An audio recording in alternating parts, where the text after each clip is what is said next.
ایران و تاجیکستان دو یار و دو برادر، ایران و تاجیکستان. بر جان هم برابر ایران و تاجیکستان. هر جای عالم هستند در زهره یاک مریخ، بالند با دو رهبر ایران و تاجیکستان.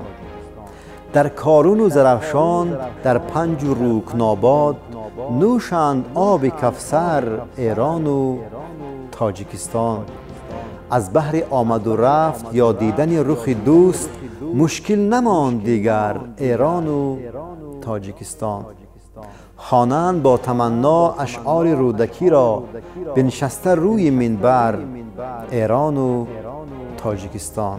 هستند وارثان سعدی و پیر طوسی، در ملک شیر سرور ایران و تاجیکستان. تبریک کرده با هم نوروز نیک پی را، گیرند جام و ساغر ایران و تاجیکستان.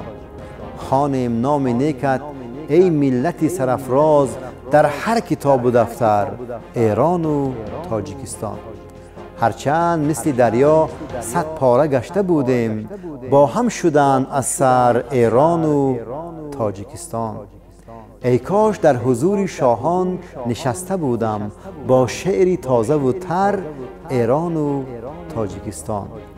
هر جا نهاده پا را از دل کنند تفاخر، با رستم دلاور ایران و تاجیکستان. از تخمه فریدون شیران سربگردون، از نسل تاج بر سر ایران و تاجیکستان. بس سرگرانی ما بیرون نرفت باید، از گفته های ما در ایران و تاجیکستان.